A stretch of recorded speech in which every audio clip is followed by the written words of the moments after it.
Hey, welcome back to the channel. So, we have a new version preview now, and it's getting closer to Halloween. So, I really saw all the other pictures out there. Like, I think the character looks nice, but we're gonna see everything together here. Like, a lot of you should have seen the video, the patch notes, and everything.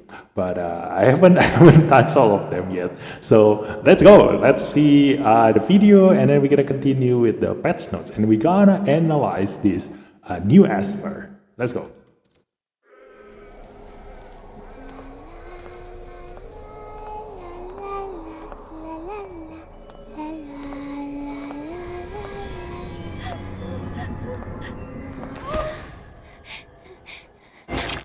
Oh my god. Don't be scared. Come play with us. Hi. Kids? My god, if I were the kid, I would have shit my pants.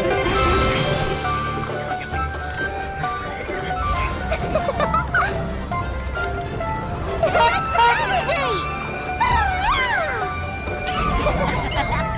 Go! Find the other kids! Happy cookies for everyone! Wow! Eat them to forget all your pain and sadness. Are you all hidden? Found one! Roar! I won! My god. Look at her! Yeah, this is all the pictures that's been all over the internet. Maybe it's Mitekashi what? Oh my god, I do really need to Google. Who the hell is that? I don't know, like what kind of god is this? But anyway, she is a legendary Inferno support. I would have Googled this later on, but yeah, we will just stick with her. And I do like her design. Like she came from Day of the Dead, you know. Like it's my favorite time of the year. Like among all the holidays, like not really holidays, like event of the year, like compared to Christmas, Easter, or the Chinese New Year, or everything. Like my best favorite one is Day of the Dead. I don't know why. Like it's kind of spooky, but also funny and happy. So it's every kind of feeling mixed up into one. So it's the best day of the year. So let's see. Don't be scared. I'll show you the way home. Hey everyone! Welcome to the Archibald Show! Oh, Archibald, Mikkel Ante Kutli. What? I'm guessing they are both like brothers and sisters, like even the gods or probably twins. I don't know, but they released two legendaries at once. Wow, this is nice. Like I've been waiting for a legendary version of Xie and Xie Yusu and Yusi. I don't know. Yeah, they might be the ones now. The pair legendary Espers, and this one is legendary fighter Wind. So this guy, we have a support and a fighter. Look, these colors all come from you. Oh, Anna Persephone! Wow! Oh my god, I didn't expect her to be Persephone. My god, she's gonna be insanely OP. Because from the god itself, and also this is a Simmer legend. Like we can expect that she will be totally OP, like a legendary fighter. Wow, great, nice. Finally, we have a one Esper that we've seen together in a story so far that actually come out. Like we still need to wait for Fuse and who else? The Wolf Boy and who else? Yeah, a lot of other Espers that are in the story. A couple of last months. Really hiding themselves, Now Persephone is out. Nice. This world should not be swallowed by darkness. This is nice. So we have a lot of things to go on in the patch notes now. Do you want to kiss this? Hey, Kaya no Hime. This is a fighter legendary epic. I don't know. This definitely comes from a Japanese god, but Spell. yeah, we will see later. I'm probably gonna Google all of this. What the hell? How many? Oh, okay. This is a skin. I thought this is another new god. What the hell? Like, how many they released today? Alright, so we have a usual, the trial, and then the championship is out again. Oh. She is from the championship. So I do expect him or her to have a unique skill that is worthy of getting fought on into the championship. And what is this? Oh, Hellos is approaching. Trick or treat. Achievers with the following menaces to collect candies and redeem them all. Ooh, nice. As per growth system upgrades, what is this? Added as per path of experience, added as per emblem of expertise, as per trust, added as per law. Oh my god, I know expertise, path of experience, profile, paths of experience. Yeah, this is gonna be added to your specialization, kind of. Like, this is what's gonna differentiate every single player. Like nowadays, a lot of content requires specific kind of esper, and everybody's starting to look the same. Like if you have every single esper, like everybody is just going to use the same esper. Like once someone release the combination of espers that you can use to get the high score, everybody gonna use the same esper, and they just compete in who are the most lucky in there to get the highest score. And this is going to be that little edge that you can get to split yourself from those group. So if you do want to specialize in PvP, you want to specialize more on the PvP esper, especially when the Divinate just came out. And also if you do want to specialize in PvE, you do want to focus on getting that esper. The thing is that it's still random, so you cannot really choose, like for example, like for myself, among all the Sentinel Hunt bosses, like I do have a better chance at killing the Darkstar Lord because I focus more on poison esper, and I do get lucky with a lot of poison espers. So that's where I should focus my attention on. So if I do want to choose my Divinate or I do want to choose my Wishsticker, I suppose or should go for those espers if I do want to specialize in that part of the content. Like, it's much better if you play gacha games, like you cannot really ask for which esper you want to get. Like, it all depends on your RNG and your luck. So once the game gives you certain espers combination, and a lot of them, then you should start focusing, okay, I'm gonna focus on these espers. That's basically how you play every single gacha games. That's why every time you play other gacha games, you do want to start by saving every single gems that you have, and then once the time is right, you do want to you do want to just keep gacha, but save all of your resources to upgrade espers. You will only fully commit to espers once you have a lot of duplicates of that esper. So for example, if you start the game in Dislyte and then you got Tang Swan, and then you got all the epic espers, you got all the rare espers, like you still didn't know where you should focus on, keep your resources. And then after you get like a combination of espers, like if I got lucky, I got a lot of Yunchuan, I got a lot of Embla, then I know I can go more on that Fafnir grind, and then I can go more on that Dark Star Lord hunt, and then at that point, then you will then use all of your resources on that Esper. So here is that time, like everybody is at a similar standpoint right now. So all this new personalization on your Espers is going to show who you really are in this game.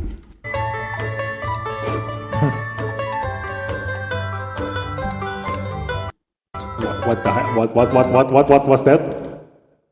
What Swiss face? Maybe I saw there with the connection between them.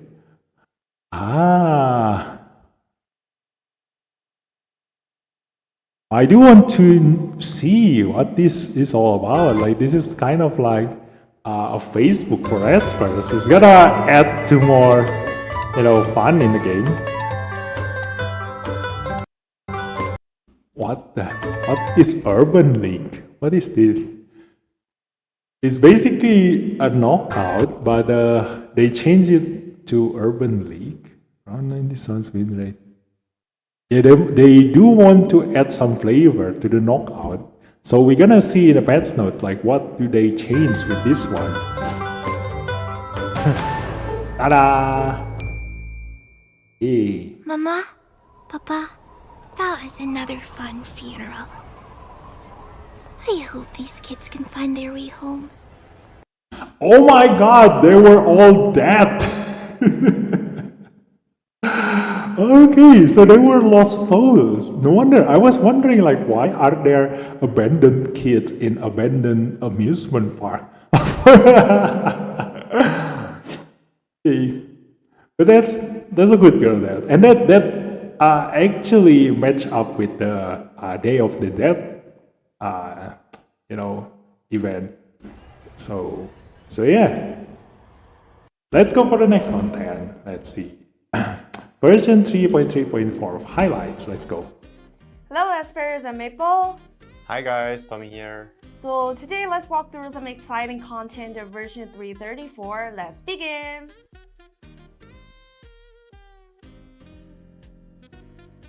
In this version, we will introduce 4 new Espers.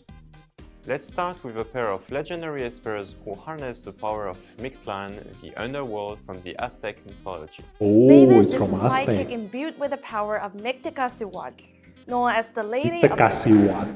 She can communicate Known with as the the Lord what? of Mictacasiwat, known as the Lady of Mictacasiwat. the Dead. She Lady can of the communicate Dead. with and guide lost souls. As an infernal support, she can always prevent death of her allies when they encounter lethal. Oh my god, this is insane. Is this gonna be a legendary version of Catherine? I do hope so. damage, and enhance their critical rate and critical damage Oh significantly. my god, she is going to be Archibald is a important. wing fighter with access to multi-stage AoE attacks. Imbued with the power of Mictlan Tekutli, the king of Mictlan, Mictlan the Ghost Boy is a Tekutli. guitar enthusiast. Power of Mictlan Tekutli, the king of Mictlan, the Ghost Mictlan Boy is a Tekutli. guitar enthusiast and now works as Mavis' partner in the Esper Union. When fighting They alongside definitely enemies- pair up. I do hope they have like a combination skill. Oh yeah, there. I talk too fast. Okay, so when fighting alongside Mavis, he deals more damage and gains support abilities. Of course. So you do want to have them both to unlock their full potential. So here is gonna be the same basic knowledge in every single game development, where if you have a character that needs to be paired up with another character to unlock their full strength, you can imagine like if every single Esper count as 100%, these Espers will be at 75% by their own if they are alone. Okay, so their ability is supposed to be at 75%, and when they are paired up together, they're gonna be at 100% strength compared to other Espers. So that's how you design a character that requires one another in every single game development. So we're gonna see their skills later. deals more damage and gains support abilities. and he can be obtained via Echo through both gold records and wish stones along with Mavis and Pang Shen. Anna is a legendary shimmer fighter who frequently counterattacks when facing AoE attacks and possesses amazing survivability. Oh, she plays with counterattack. So is it gonna be similar to Everett playstyle? But I do hope she leans more towards attack. Like if she leans more towards defense, then she and Everett won't have that much difference, you know. But still, I won't be complaining because, as I always say, if you have two espers that do almost similar things, then instead of comparing them, if you really need those capabilities, just bring them both. Like, you wouldn't even complain if the game gives you two Gaias to bring in a battle, you know? Like, who don't want to bring two Gaiases, you know? So, it's the same for this one. Let's go. Yeah, but I do hope Persephone is going towards Anna attack painted build. spring with her brush. After forming complete synergy with the Cube Miracle, she fell into Endless Leaf along with the Miracle. She can be obtained by Echo through both Gold and Shimmer records. In this version, we are also welcoming another esper from the Japanese mythology. Oh, she used hammer. Mei is an epic inferno fighter Nice. She looks kind of like a Japanese who blacksmith. excels at dealing AoE damage, and the divine power of Kaya no Hime has made her as emotionless as a plant. She can only be obtained through the championship event for the moment, so don't miss out.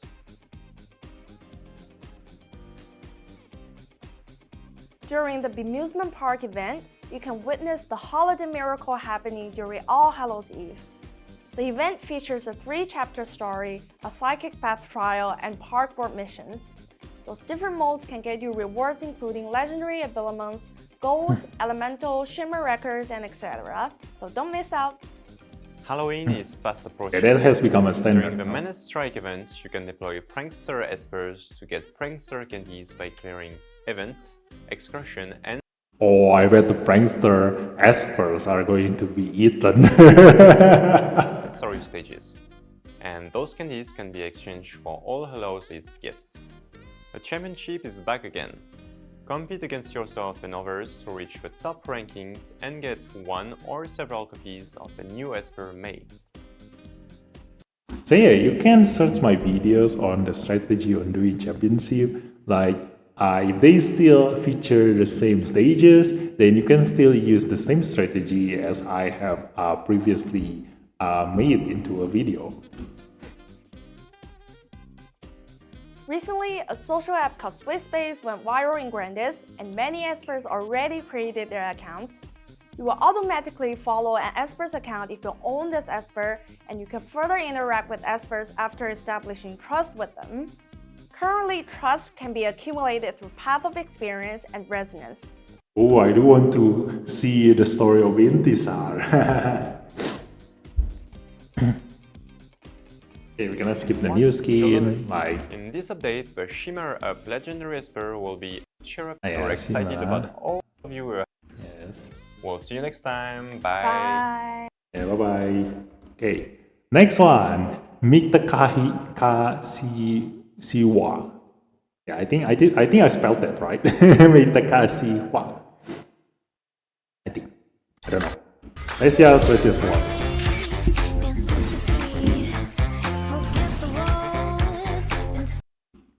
Wait, I'm gonna silence this song because it's definitely on copyright, I think.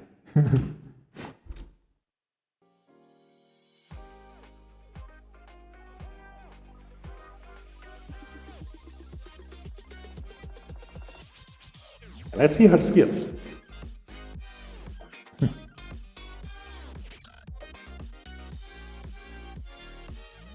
She looks cute. Yeah. Oh my god. Is it still the same song? Yeah, it's still the same song. Then why do they use, well-known song? Deals damage to one enemy based on attack increases AP. Okay, that is alright. And I can see that she already have a critical rate up at the beginning of the battle, so it's probably her passive. Trigger grants all allies critical rate up at the start of baby's turns. There it is. When teammates take little damage, prevents them from dying and grants them graveless. When teammates land a critical hit, gains 1 stack of carnival hit, triggers for a limited number of times per turn, immune to standoff, cannot be revived. Upon that, removes graveless from teammates and grant them soul rate. Okay, so it's a pros and cons, you know. She is basically an AoE Oli. She's an AoE Oli. She can prevent allies from dying and grants them graveless. I do need to read more into this graveless, what this do like. Because here's the thing about preventing death preventions. Like, if the reason why Oli is so strong is because when he prevents someone from dying within the same turn, no matter how many attacks that Esper get, they will not die. And then straight away after the enemy finish their attack, Oli, if he can move, he will give invincibility to the guy who just died. And that's what prevents them from dying further on. But if it is someone like Ian, I think, yeah, the other Esper who can prevent that, they won't be able to prevent them, their allies from dying within the same turn, because that is not death prevention. That is like health recovery, and then return them to a certain HP. And if they still keep getting hit within the same turn, they will die. So that's the difference. So what prevents Mavis from letting her allies die within the same turn will be all up to his graveless.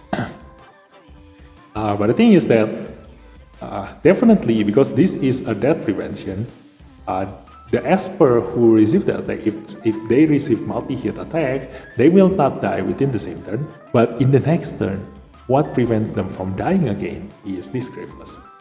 And then when teammates land a critical hit against 1 stack of carnival hit, I don't know what these do, but it's definitely gonna be great. Triggers for a limited number of times per turn, obviously, so you cannot just get hit by Elaine and gain like 6 stacks in that turn. Immune to standoff, this is the cons, you know. If you do have a skill that is really extremely unbalanced, then you should put some cons in there, like some disadvantage. So the disadvantage of bringing Mavis into your lineup is that you cannot have standoff, so you cannot stack your graveless and death prevention with a standoff, otherwise your allies will never ever die. And then also they cannot be revived, so you cannot just combo Mavis together with Abigail for unlimited amount of lives, you know. So upon that, removes graveless from teammates and grant them soul rate. Yeah, we do need to see what they are. Oh, graveless cannot take action, undispellable, be selected, take damage, or be healed. Okay, so like I said, this is the replacement of invincibility like Oli passive. So, but this is AoE, so every single one of her allies, her teammates, they will get the death prevention, and then cannot take action, be selected, take damage, or be healed, and speed reduced, so they will have a long time to get their turn back. So, but it's still alright, you know. So we do need to test if they cannot be healed. Can I still buff them? That's the question. So if they can still get buff, I can still give shield and also regeneration to the guy who just died. Okay, so that's gonna change the game. But really, this is gonna prevent them from further dying out until they get their turn back, which is gonna be slow because their speed is reduced. So the carnival hit will not be removed in subsequent rounds, stackable within a limit. Each time it reaches a specific number of stacks, deal damage to all enemies based on Mavis' attack. So when teammates gains 1 stack of carnival hit. So I'm guessing the carnival hit stack will be on Mavis herself. So once it reaches a specific number of stacks, deal damage to all enemies based on Mavis attack. The attack always lands a critical hit. This is great. So you can build Mavis with full critical damage. This is insane. She is a death prevention Esper, which is supposed to be a support, but she can also deal a lot of damage because she has a critical rate up and her attack will always land a critical hit. So there are 2 ways to build her. You can build her as tanky as possible, so it will be annoying because she will be she will prevent her allies from dying. And I don't know if this can trigger a lot of times, like is there a cooldown to this Undertaker? Because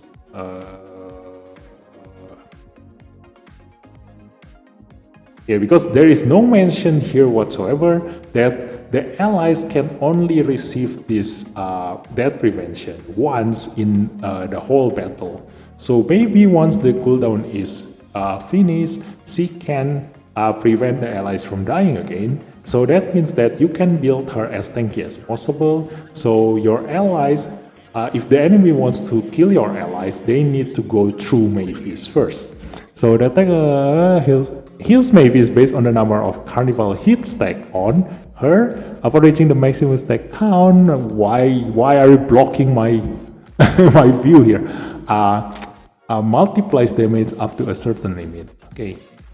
So we're gonna need to see the percentage number here, like how much multiplication we are talking about here. You know, like is it gonna be big or is it gonna be small? Like it all depends on the percentage number and also her basic stats. Like she will probably gonna be similar to Layla. Like she has a very high percentage number on her skills, but her basic attack stats is very, very low. So it kind of like balance her number. So it might be happening to Mavis too, because she is a support Esper, so she might not have a lot of attack to begin with, but these multipliers will increase her attack to be comparable to any other DPS. Now the Soul Parade, undispellable, increase critical damage and resist cannot take damage or be healed. If Mavis is alive when this effect expires, it turns into Graveless. Ooh, when do you get Soul Parade? Upon that, removes Graveless from teammates and grants them Soul Parade. Okay, once they die. Wow. So if you do want to give this to Gaius, like you can let Gaius to die first by the enemy AoE, and if Mavis is alive, then she will prevent Gaius from dying, and then once Gaius is dead. Oh no, I mistook this. I think upon that means that so cannot be defined. Upon that, removes from teammates and grants them Soul Parade. I think this means Mavis dead. Like it doesn't make sense if you want to get Graveless, you need to die first. Like prevents your teammates from dying and grants them Graveless. So your teammates already died once, and then prevents the death and then gets Graveless. So it doesn't make sense if upon that, if they die again, remove Graveless and then grants them Soul Parade. Like they die, how do they get the Soul Parade? You know, that's gonna be healed, blah blah blah. It turns into Graveless. Otherwise, all buffs on the carrier are clear, and the carrier takes true damage based on their current HP. Oh.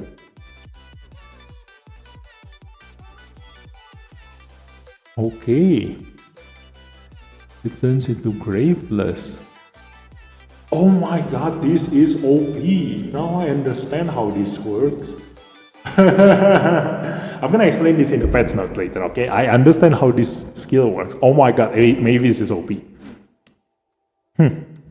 Wait, is the music still on? Okay. Wait, what's the last skill? All Souls Party deals damage to all enemies based on attack, inflicts Sear and Speed Down, grants Soul Parade to teammates with Graveless, removes their Graveless, grants Holiday Rest the rest of my teammate. At the end of this ability, restores HP on the number of attacks occur up to certain. Okay, I'm gonna read this more in the patch notes. Like we already spent a lot of time in here. Like I do want to see the animation first.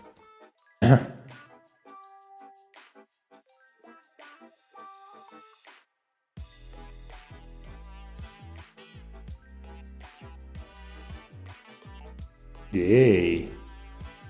So that's it. Let's go to the patch details. Let's go. Hey, so I have read everything, and we will go through how Mavis actually works. So Mavis is a support who can always prevent her teammates' death when she is on the battlefield. This sentence is really, really important because really, like, as long as she is alive on the battlefield, none of your allies can die.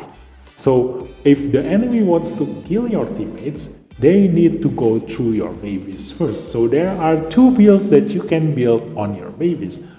If you want to go full tank, so you can emphasize this ability, or you can go build her full critical damage because her attack will always land a critical hit. But because she is a support, I'm afraid that she will have something like Layla. Her problem is that she has a really high percentage number on her skill damage, but her basic attack stats is very low. So that's why she cannot perform as well as an actual DPS, so it might be the same case as Mavis, but we can see her later when she actually releases. So if she has a high attack instead, then it's gonna take you an extra effort to prevent her from dying before her allies, to emphasize her death prevention. Okay, so we're going to the first skill. First skill is normal, just attack and then increase your AP. Nothing significant about this. So you don't want to give her something like Avatara or Astral Witchcraft, something that emphasizes her first ability is not gonna be really that good for her. The second skill, though, is where everything happens, and also the third skill. So I'm gonna go with the third skill first, because this is what Mavis is gonna use at the beginning of her turn, at the beginning of battle. So deals damage to all enemies based on attack, inflicts Seer and Speed down. This is important because Seer is very rare. Like, we have a lot of Espers who can inflict defense down, AoE defense down, but we don't really have that many Espers that can inflict AoE Seer. You don't want to waste your Gaia's first turn to inflict Seers to all of your enemies. You do want to have this effect on your support. So here is where Mavis' value rose up.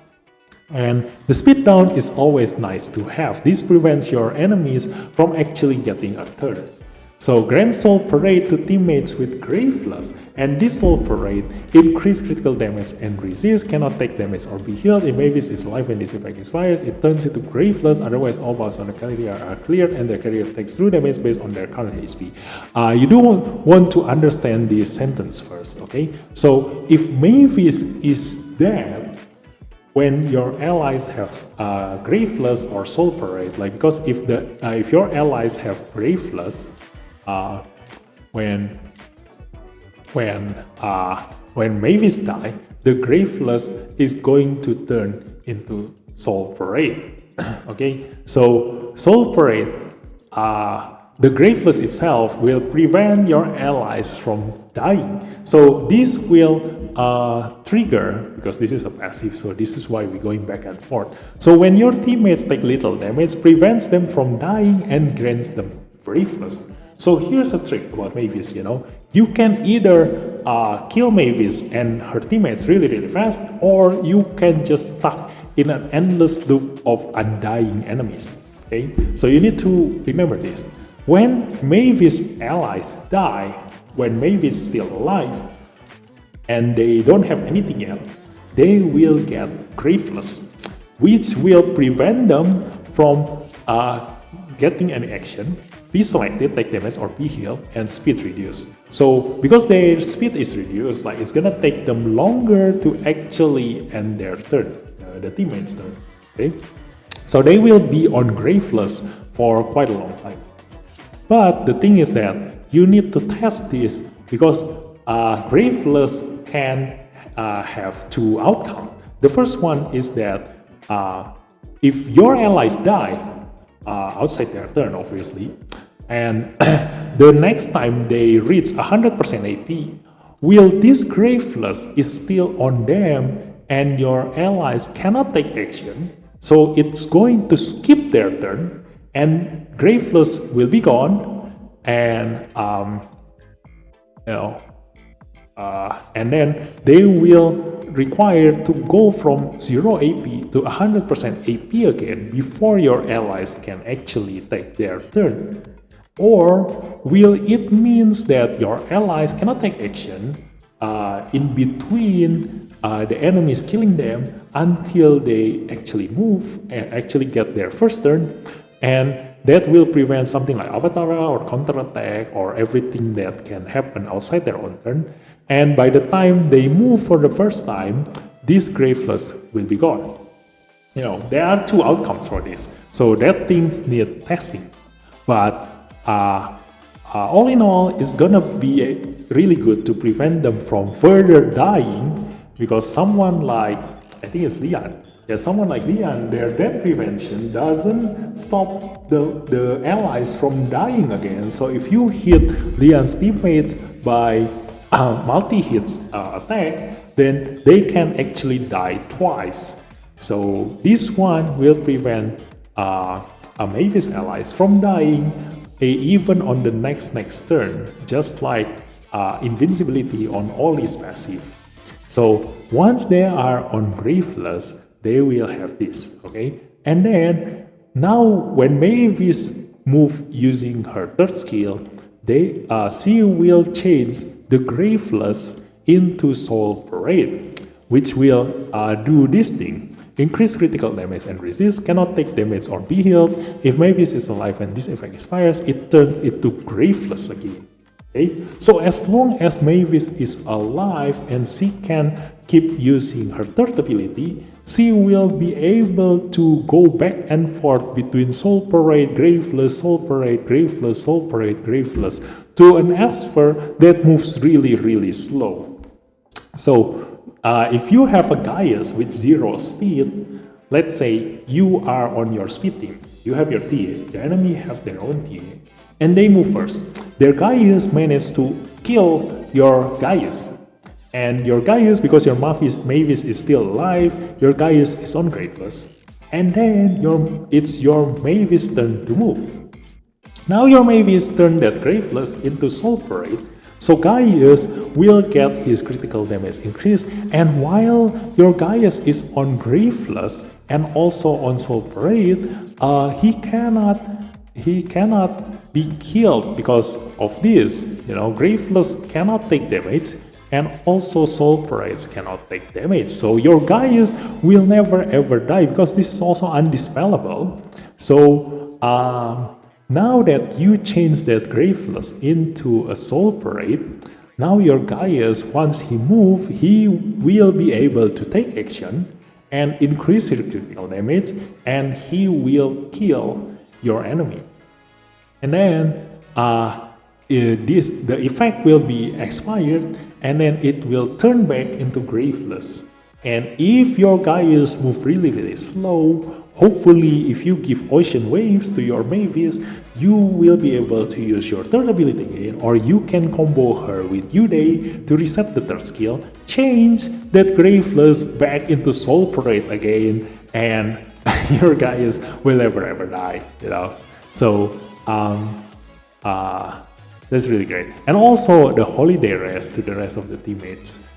This is the Holiday Rest, increase critical damage and the chance of taking critical hits. Removes this effect upon gaining Graveless. So if your Gaius is the only one who die and get Graveless, while all of your other allies are not on Graveless, they will get Holiday Rest, which increase their critical damage, but make them also die faster, because it increases the chance of them getting critical hits. But that doesn't really matter, because a lot of the time every single enemy's Esper, DPS Esper, will be built to have like 70% critical rate. So all in all, you doesn't really lose much from here.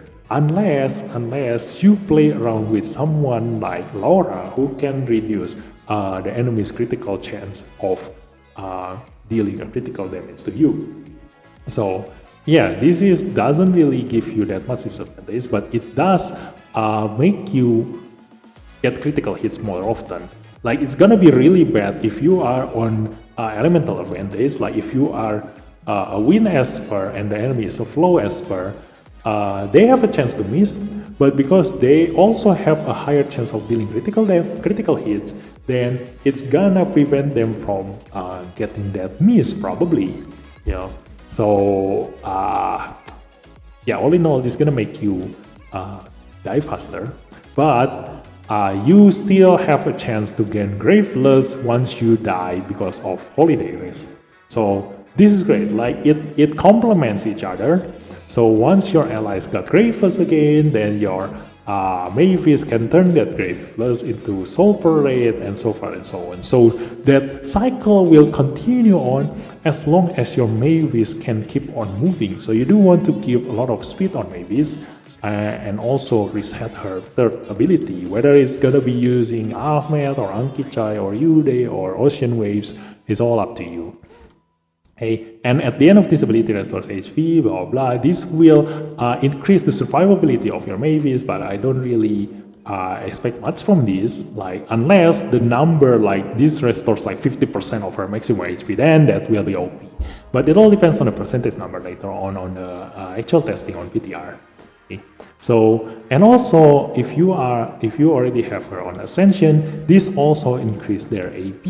So this is, all in all, this is really, really good. Like, you can use her in a speed team, definitely, because this is basically going to increase your allies' AP and, you know, just basically a replacement of someone like Dahlia or Clara or, you know, other AP booster.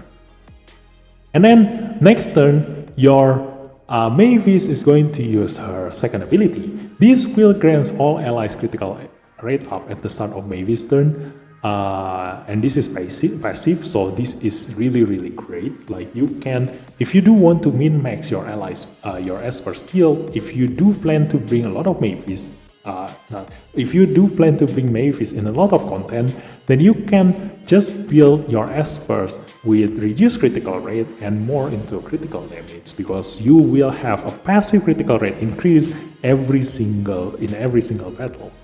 And when teammates take little damage, prevents them from dying against them Graveless. We already know this because this is a passive. And when teammates lands a critical hit, Mavis gains. Oh no! Her second ability is passive. This should be passive. Like, there's not a single active skill in here. Oh yeah. So C1 casts her second ability. This is fully passive. Like, let me see.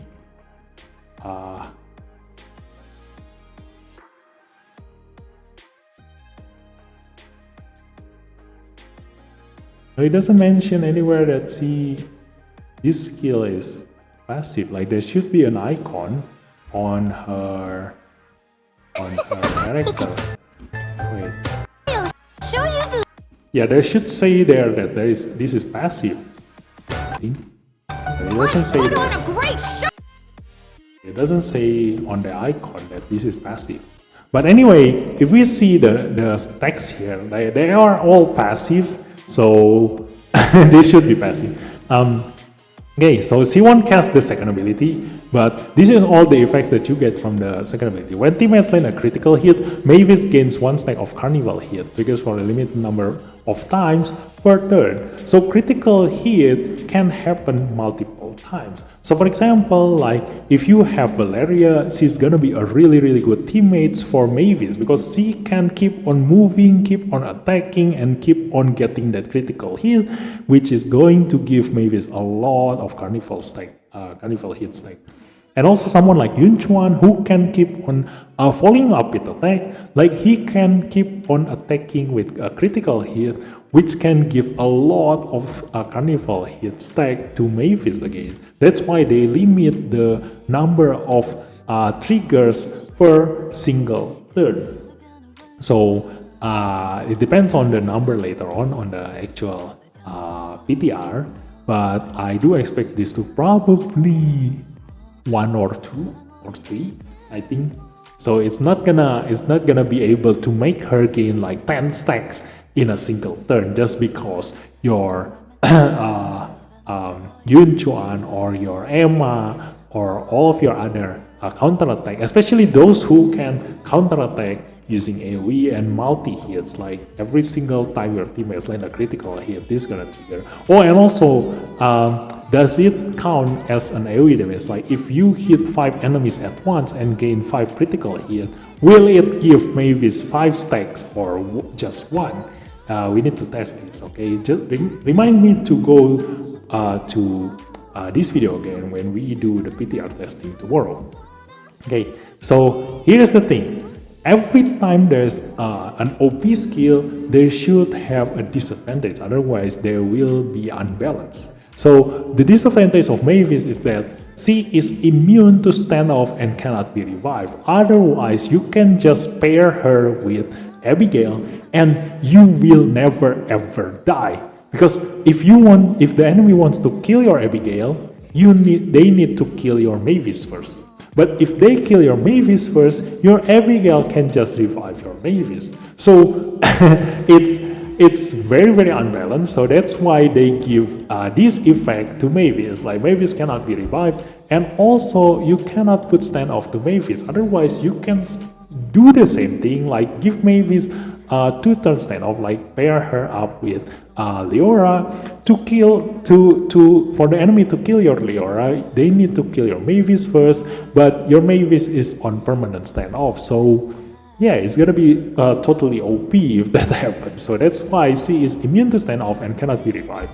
And once Mavis is dead, every single one of her allies who is on borrowed time, because Graveless is basically just like a borrowed time skill in every single other game. Just like if you take example of Dota and League of Legends, in Dota you have Skeleton King, in League of Legends you have Sion. They have a skill that kind of like a borrowed time. Once they die, they have a couple of seconds to still stay alive, and once the time limit is gone, then they will die for good.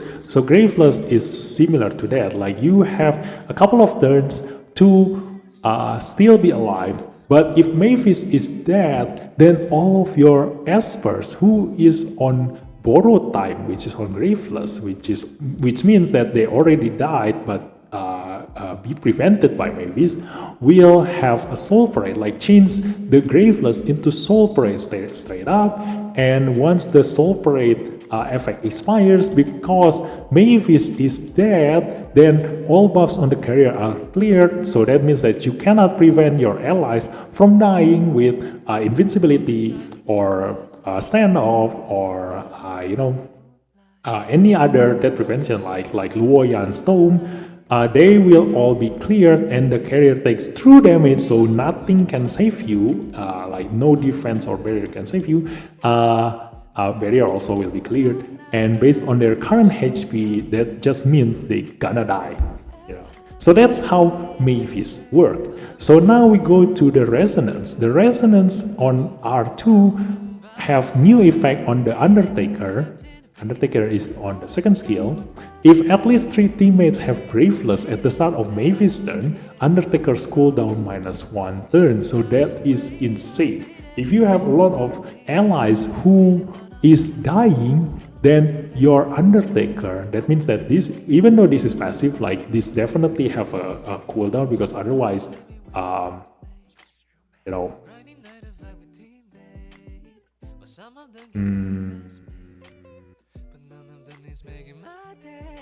yeah, I think the cooldown is definitely for this one, So, like I said, like if you can go back to back on Graveless and Soul Parade, this will be OP, but they will have a cooldown on this definitely. But you can reduce this cooldown, because there is nowhere in these sentences, like all of her abilities, that says that her cooldown cannot be affected by anything. There's no nothing, no words that says that. So you can pair her up with someone like Anki Chai, Ocean Waves, Ahmed, and Uday to keep this ongoing forever. But her resonance 2 will reduce this cooldown by 1 turn, which is great. Okay, by itself, like you can definitely cycle this, for more times. And resonance 4, when granting buffs, the Esper heals themselves for 3% of maximum HP for each buff granted up to 12% per turn. So when granting buffs, the Esper heals themselves. Okay, so all these buffs, because this is buffs, even though this is a golden buff, it is still counted as buff. Every time her allies get buffs, whether it's from Holiday Rest or Soul Parade or Carnival Hit or Graveless, they will get healed 3% of maximum HP. So that is great. There is an extra thing to have, but it's not necessarily important. So you can just skip this Resonance 4. So we go to Resonance 6, which gives her a new effect on the third skill. All Souls Party, upon removing Graveless, dispels incapacitated from the target and resets the cooldown for the target's second ability, which is great. That means that you can reset Gaia's Thunder skill. So you can pair her up with Uday. If you do have Mavis at Resonance 6, that means that you can pair her up with Uday, reset Mavis' third skill, and then remove your allies' Graveless, and then reset their ability, and then you also be able to change that to Soul Parade, and then because you have Uday, you have your Graveless up again, your allies gonna get Graveless, and because Uday gives shield, your Mavis will never die, and that's gonna be your best friend forever. You will never die. Like once you have Mavis at Resonance 6 and pair her up with Uday, all of your allies will be able to keep resetting their second ability, deal insane amount of damage because of increased critical damage, and then also cannot be incapacitated because every time you remove the Graveless, it will now every time you use your third skill, it will dispel their stun or freeze or anything. So this is all in all really, really great. And you can also pair her up with someone like Narmer, because she have a ton of unique buffs. That means that your Narmer will be able to get 10 stacks of buffs or even 12 very easily together with Mavis. So all in all, that's how Mavis work. So all that I said just now about her being OP also dependent on how long is her skill cooldown. So if she has like 5 turns cooldown or even 6 turns, then definitely you cannot get Graveless and Soul Parade back to back. So that means that you can just do that for like 2 turns. Like you get Graveless to your allies, change it to Soul Parade, and then it turns to Graveless again, and that's it. It will stop there because your skill will be on cooldown. But if it has like 4 turns cooldown, then you can trick that with the Ocean Waves or Ahmed or Anki Chai or any other cooldown reduction Esper. And you definitely can pair her up with Uday to just abuse this, just like how we abuse Hilda's third skill with Uday. So let's go to Archibald. This is a fighter with access to multi-stage AoE attacks. When fighting alongside Mavis, he deals more damage and gains support abilities. So the way that I want them to be is unlike Xie Chui and Xie Yuzi, because instead of both of them getting their skill to 150%, they instead have Mavis on 100% and Archibald to start at 75%, but he will go to 150% when he is together with Mavis.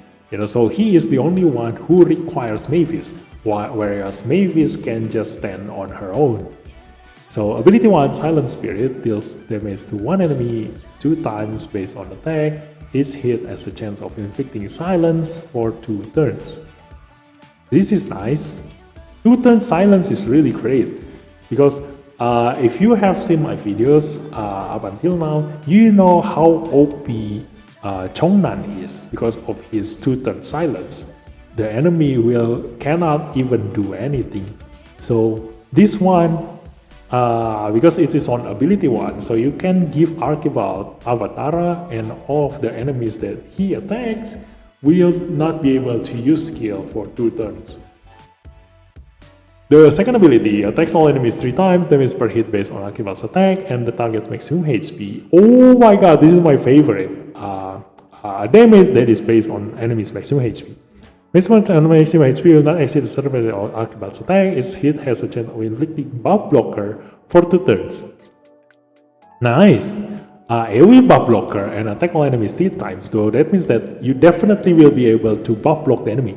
So, until now, we don't really have a reliable buff blocker aside from Gaius and Zora.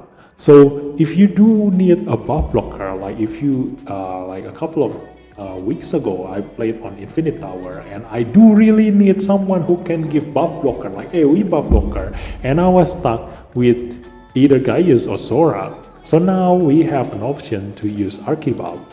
And third ability, Carnival Sonata, attacks all enemies 3 times, so he is going to be really good to use Tyranny equipment because of his multi-hits AoE.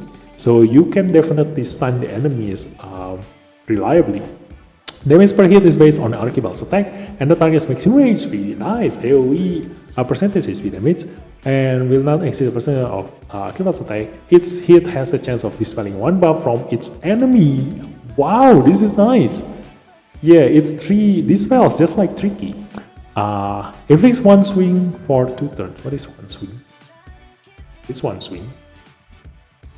1 work on bosses. Okay, what is 1 swing? Passive blah blah. Okay, what is 1 swing?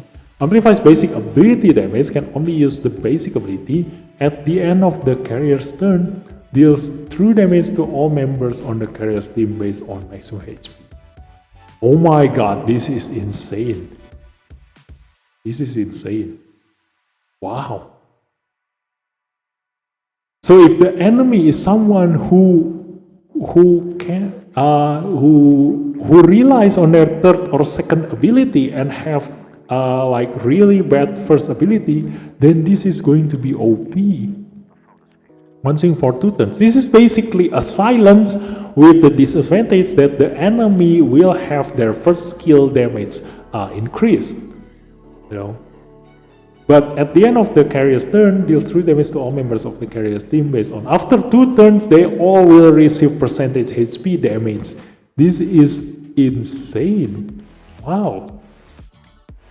Good thing this is dispellable. You know, otherwise this is going to be OP. If this is undispellable, this is really OP. You can still cleanse this with Clara, but Clara herself cannot use her skill. So you need your Clara to use her first skill, like rely on Avatara, and also you can remove this with Jin Yuyao, I think. Yeah, this should be able to be removed by Jin Yuyao. Jin Yuyao passive, okay, not her third skill, because she herself cannot use, can only use basic ability. So let's go to the passive. When an enemy casts their basic ability, Archibald gains 1 stack of Carnival Hit. Ooh, Carnival Hit is undispellable, will not be removed in subsequent. If is an ally when this effect reaches a specific number of stacks, increases all allies' AP based on the stack count. Stackable with the limit. Okay, so Carnival Hit for Mavis deals damage, while increased damage, while this one increase AP. So this is a nice thing to have, you know. This is a nice thing to have, but doesn't necessarily mean that Archibald need to be with Mavis all the time. Like if you don't really need the extra AP, then you don't really need Mavis when you are using Archibald. So that's good. Like having an Esper that can pair up nicely. If they rely on one another, just like Xie and Xie, like they are inseparable, then they are not really a good legendary. So they need to be able to stand alone in case you need to bring other espers instead of their pair. So let's go archival's damage by a specific percentage. Okay, it also increased archival's damage. Okay, so depending on the percentage number, this will answer our idea just now, whether he needs Mavis or not. Buffs on enemies with one swing can only last for up to one turn. Ooh. Wow, nice. So if the enemy is afflicted by one swing, that means that their buffs can only last for one turn. Yeah, so if you have like, someone who can give like 2 turns buffs, then it all can only last for one turn. When ally Mavis takes ability damage, shares a certain percentage of her damage. Wow, this is great. This is great. So, like I said, like if you do want to keep your Mavis alive as long as possible, and this is the way to do that. You can bring Archibald to share damage with Mavis, and then bring Young Julie to share another damage again, and also bring Sally to reduce the damage intake, and that will make your Mavis like insanely tanky. I can see a lot of combination between Mavis here now, like a lot of weird Esper combination that can prevent Mavis from dying. And because if you prevent Mavis from dying, she will prevent your other Espers from dying. And essential attacks on enemies, there is a percentage chance of dispelling one buff, the one versus enemy cast it's like increase damage. Buffs on enemies when ally Mavis takes the if Mavis is an ally, Agila's critical rate increases and he gains AP upon landing a critical hit. Triggers once per turn. Oh my god, this is insane. Yeah, Mavis is going to go 100%, 50% capabilities when he is with Mavis, definitely, because there are so many things that Archivalds will receive in bonus just because you bring Mavis in your team.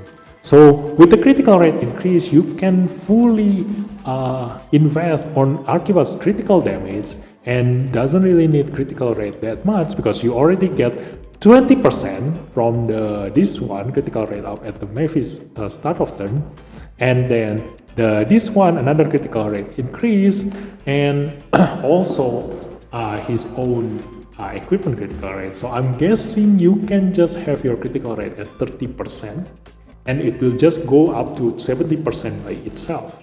And it gets AP upon landing a critical hit, so it's just basically similar to Brewster, which can just keep gaining AP every time he attacks. Every time. This one is every time he lands a critical hit, which is gonna happen a lot of time because you have a lot of critical rate source here. And with the AP increase, it will make you keep on moving, keep on having a chance to land critical hit and gain AP again, so far so on. And Resonance 2, Carnival Sonata, reduce the target's maximum HP upon landing a critical hit, reduction 50% damage. Nice, another source of maximum HP damage. So I'm liking this Archibald, but the thing is that when I know that he really performs like at 150% capabilities when paired up with Mavis, I do need both of them. I don't really have that much gems to pull both of them. So yeah, too bad. Resonance 4, Preemptive Strike. The first active ability cast in battle deals 15% more damage, which is gonna be great because this means that the battle will end really fast, and you do want to bring him into a speed team so that you can emphasize this and kill the enemy in a single turn. Resonance 6, Enchanting Drop, which is the second ability. New effect Enchanting Drop resets the cooldown for Carnival Sonata, which is the third skill. And that's it. Wow. So you use third skill, go to second skill, reset your skill, and then use your third skill again. This is going to be insane. Because if you give him a tyranny equipment, that means that 3 multi-hits AoE, 3 multi-hits AoE, another 3 multi-hits AoE. That will definitely stop your enemy from moving 3 turns. Yes. Next one, Ana. It's a fighter who frequently counterattacks when facing AoE attacks. It also has amazing survivability. Ability 1, Heart of Flame. Deals damage to one enemy based on attack, ignores some defense based on Ana's speed. Wow, this is insane. So other espers who rely on speed usually increase their attack damage. This one ignores defense. So her damage will go through the enemy's defense if given enough speed. This extra damage based on the enemy's current HP some more. Oh my god, after attacking she gets AP for every buff she has. Oh my god. This is insane. This is just like a Chloe. This is like Chloe. But instead of increasing the damage, she gets AP. So this is kind of balanced, you know, like she gets FP for every buff she has, which means that she's gonna move faster. But because she moves faster, she will have her buffs gone much faster too. So this is still okay. This is still balanced. But the things that really good here is the ignore defense and the enemy's current HP. So because this is current HP, that means that the lower the enemy's HP, the lower this damage will deal to. So this is also still balanced. Ability 2, Full Spectrum. Ana charges up and gains several stacks of Rainbow Shield. Okay, this is not the rainbow that Ashley have. This is a Rainbow Shield. But they do look similar, you know, like they both white in color and also shiny. Then deals damage to one enemy based on attack and some defense based on speed. Steals buffs from the enemy. Wow. After casting the ability, she has more than a certain number of Rainbow Shield stacks, instantly attacks with Heart of Flame. What is Heart of Flame? What is Heart of Flame? Oh, the first ability. Okay, Heart of Flame is the first ability. So after casting the ability, she has more than a certain number of Rainbow Shield stacks, instantly attacks with Heart of Flame. That's great. So that means that she hits 2 times. Ascension, gain several stacks of Rainbow Shield at the start of combat. Okay, so definitely everybody gonna ascend her if they have her. So you already have Rainbow Shield at the start of combat. This is similar to Ashley. And what does Rainbow Shield do? Undispellable. Ooh, nice. Wait, that is expected. When attack blocks the damage from the first hit, has a chance of counterattacking with Heart of Flame. Oh my god, this is OP. Oh my god, she is worth as a Shimmer. Oh my god, if the enemy is not a multi-hitter, that means nobody can deal damage to her. My god, this is insane. No matter how much damage you deal, like even no, not Gaius. Even someone like who deals insane amount of single target damage? Someone like Sender, for example, or who else? Like there are a lot of espers who deal like just single damage, but really high. And she blocks the first hit. So if it only hits once, that means that she blocks 100% of the enemy's damage. This is crazy. Really, this really means this sentence here makes a lot of sense. She has amazing survivability. Oh my god. So if you go to a PvP later on, if you do want to counter enemy, and if you do use Ana, you need to take note of how many multi-hits the enemy deal. So for example, if the enemy brings like someone like Jiang Julie, someone like Jiang Julie, like if the enemy's damage source is from Jiang Julie, then you can counter him with Ana. Because that means that Jiang Jili will never ever be able to kill Anna as long as she has Rainbow Shield stacked. None of his hit will get through. Oh my god. Now go to the third skill, Spring Returns. Anna summons a Rainbow Greatsword, granting all allies critical damage. Wow, and immunity. Oh my god, this is OP. Oh my god. There's not a single Esper that has this combination of buff, critical damage up, and immunity. None of the other Espers have this combination. This is insane. Like, you know how useful immunity is at the beginning of the battle, and now you have a critical damage up, which is going to be extremely strong for someone like Farah, Gaius, Leora, and every other, basically every single DPS Esper is going to appreciate these two buffs. Then deals damage to one enemy based on attack, ignores some defense based on read, gains several stacks of Rainbow Shield. Gains Rainbow Shield at the start of combat, gains one Rainbow Shield each time she consumes several stacks of Rainbow Shield.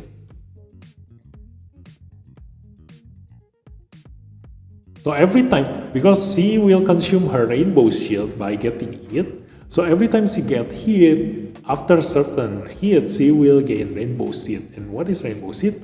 When taking little damage, consumes one Rainbow Seed to prevent herself from dying. Wow, dispels all debuffs from herself, cover HP, and instantly gains a bonus turn. Oh my god, she will never die. Oh my god. Pair Anna with Mavis and she will never ever die. Oh my god. Yeah, if you can prevent... Okay, this is going to be really great if paired up with someone like Valeria, Asenat, and basically someone who can reduce damage intake, so that if your Anna doesn't have her Rainbow Shield stacks, or if the enemy deals multi-hit damage, that means that you can prevent her from dying, because increasing defense to a DPS Esper is not going to be effective in preventing them from dying. And the best way to prevent a DPS from dying is to give them shield or reduce their damage intake, like Asenat or Valeria. So if you can prevent her from dying, then she will get Rainbow Shield every time she got hit for a couple of times, and block that damage with Rainbow Shield, and she will prevent her own death and consume one Rainbow Seed. I don't know how many Rainbow Seed you can have at one time, but if you can even stack these 2-3 Rainbow Seed stacks, that means that you need to kill her 3 times. You need to kill her 3 times for her to die. But luckily there's no invincibility or anything whatsoever here that prevent her from dying in the next turn. So if you already kill her, she will use her Rainbow Seed and recover HP, and next turn you move again, your Esper still move, you can kill her again because she doesn't have invincibility, you know. But if she is paired up with someone like Oli or Mavis, like, this is going to stack. Like, she will prevent her own death with Rainbow Seed, gain HP. Next turn, you kill her again, then Oli will save her, and then next turn you kill her again, then Mavis will save her. This is insane. Okay, Resonance 2, full spectrum. While having Rainbow Shield, counterattacks with Heart of Flame when a teammate takes a hit. Nice. Triggers once per turn. Nice. So if you ignore Anna, she will still move if your enemy attacks your allies. Resonance 4. When attacking while not in own turn, damage plus 15%. I don't know why they colored this red. Yeah, but this goes hand to hand with the second resonance, and also this one. I don't know if this counts as outside her turn or not, but this is an extra attack. So all in all, you do want to give Anna Avatara Anyway, so C will definitely be able to make use of this one. Resonance 4. Resonance 6, Spring Returns. While having Rainbow Seed, Spring Return is the third skill. Having Rainbow Seed, Ana grants all allies AP for every hit she takes. Oh my god, this is so... Oh my god, this is so... So just like Ashley, every time you receive a critical hit, then your allies will all gain AP. But for Ana, she doesn't have a requirement as like critical hit. You know, as long as Ana have Rainbow Seed, which is going to be there, unless until Ana dies, like this is going to be on her forever, I think, until she die. So every time your allies get, every time Ana gets hit, it will increase her allies' AP. Nice. This is really strong. All these espers are really strong. So if you do save your golden record, this is probably the time for you to go all out, because all of these are insanely good. Although still, like if you already specialize, like focus on certain esper that you like and a certain content in the game, like they are not that of a must, you know. So let's go next to Mei. Mei is a fighter who can deal AoE damage, replacing Graph, deals damage to one enemy based on attack, restores HP based on the damage. Okay, normal. With Brand deals damage to enemies based on attack, gains attack up. The target is not afflicted with Voodoo Doll when attack reduces Sky Totem's cooldown. What is Voodoo Doll? Why is Sky Totem? Sky Totem is the third skill. Okay, what is Voodoo Doll? The carrier takes more damage from Mei, stackable with a limit. Oh, this is a debuff. Nice, but it only more damage from Mei, so it doesn't affect your allies, which is not a good thing. But again, she is an epic esper, so if the target is not afflicted with reduce cooldown. Ascension deals damage to enemies. If the target is not afflicted with Voodoo Doll, and attack reduces Sky Totem's cooldown. Passive gains shield when a turn starts. Oh my god, she has her own built-in survivability. Deals damage to all enemies based on attack, inflicts Voodoo Doll, gains critical rate up. After casting this ability, performs a pursuit attack with replacing Graph on enemies without Voodoo Doll. Replacing Graph is the first skill. Pursuit attack on enemies without Voodoo Doll. So if all the enemies doesn't have a Voodoo Doll, like this might have a chance to be affected. So if you don't really, if you do want to attack your enemy using pursuit attack, you can just have 0 accuracy, and all of the enemies will not have a Voodoo Doll, and you will pursuit attack on every single one of them. Pursuit attack ignores a certain percentage of the target's defense, and yeah. Like this is really straightforward. Like she is just another DPS, and depending on how much more damage we are talking about here, she is just your average damage dealer. Yeah, she is just your average damage dealer, depending on this one. Okay, it takes more damage from me. When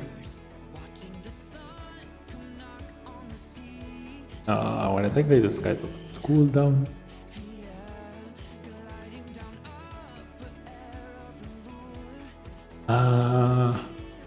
Yeah, nothing is hidden within her abilities. So this is just a standard DPS esper, probably similar to Andrina. Like I do expect her to have like a short cooldown, and especially because she can reduce the Sky Totem's cooldown here, so she can keep on hitting with second and third ability again and again. Hopefully that's her purpose here. So resonance, oh, I know the red text means that there's some changes here, like they changed this. Okay, they mistype or something, and then they changed it now. Okay, resonance 2. When HP is 100%, critical rate plus 25%. This is nice. At the beginning of battle, that means that you can have 25% less critical rate to go to 70%. if you do want to finish the battle as fast as possible. And because she also gains shield when the turn starts, so you can have your 100% HP for longer. Resonance 4, power suppression. When an elemental event is, there is plus 12%. This is a good bonus. Gains a bonus turn after casting Sky Totem. Oh my god. So you can just give her 0 accuracy. She will use Sky Totem and then gain a bonus turn. Use your Wither Brand, second ability. And if the enemy is not afflicted with Voodoo Doll, reduce Sky Totem's cooldown, and hopefully on the next turn you already have your Sky Totem again. That is insane. Okay, so new features. There's the news for all in this of the more report. There's a kind of view code. Put some interactions with malicious command. Players can appear a new button at the bottom left of the main as per interface. Member can their very own path of vision and upload and better quest they can generate reward. Ah, nice! So you have a specific quest for every single Esper. Like it's either something like a journey, like you can send your Esper on a journey by itself and it will return after a couple of hours, or is this like a specific stage designed just like the training feature for every single Esper, and every single Esper have their own different experience. I do hope to see a new story and a new content for every single Esper, because that's what I enjoy from Dislyte the most nowadays. The story and the background of every single character, instead of the PvE and the PvP content. Okay, and any button is a completed unlock, initiate expertise, establish as solar tiers, it's gonna be difficult role. Yeah, this is what I'm talking about. Like for example, for myself, I do love my Intisar, so I definitely going to increase, like strengthen my Intisar more and more, and that will differentiate my Intisar than every single other Intisar out there. It's gonna be the strongest Intisar you will ever see. That's the purpose, the main purpose of this expertise, you know. After minute challenge has for example one, that's what if you just prove your express powers. Yeah, that's what you want. Then you can switch to explorer, the boat, street of 25, remember. Oh, okay, 20 Espers, including the 8 public set of effort. Ooh, I don't know if this is like a pre-built reply, like just like when you do a Esper story, like the Farah story. The phone, you know, in every single new Esper story, like you have the phone where you can click the button and it will give the reply in your stat.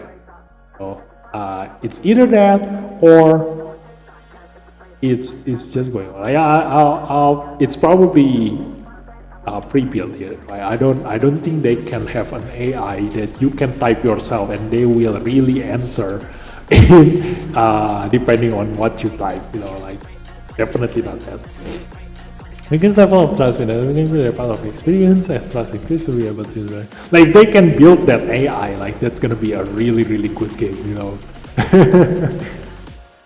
Like this game have AI, like imagine that. Knockout. Let's roll. Season like including 14 days of this open. Players have to sign up. That they must choose the division of the other. There is like all the match will open. The competition will get players with multiple teams. The higher tier, the more teams they can do. But with the maximum of 50 matches per round. Up to longer once the final round begins. Oh my god. So this is the new knockout system where you have 50 matches and you will be able to choose your own division, so you won't be complaining like, oh my god, I cannot go beyond the 1% because all I meet is all like whales everywhere I look. Like you can choose your own division and yeah, until you reach 90. but it's still gonna be the same. Like if you are good with the game and within the 1% of the top scorer, then you will definitely reach diamond. And sign ups this may play similar based on number of levels, opponents counter base similar very similar on medal.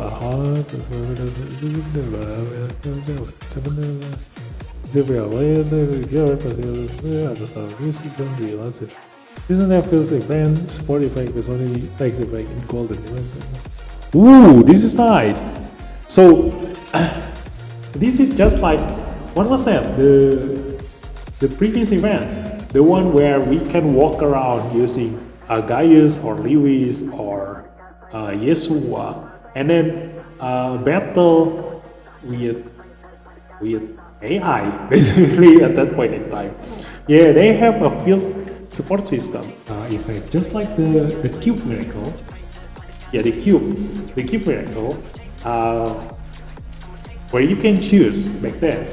So I don't know if this one we can choose again, just like the cube miracle, or this is like a passive field effect, just like in tower, like infinite tower, or temporal tower. You know, like depending on the field support effect, your Esper strength will vary.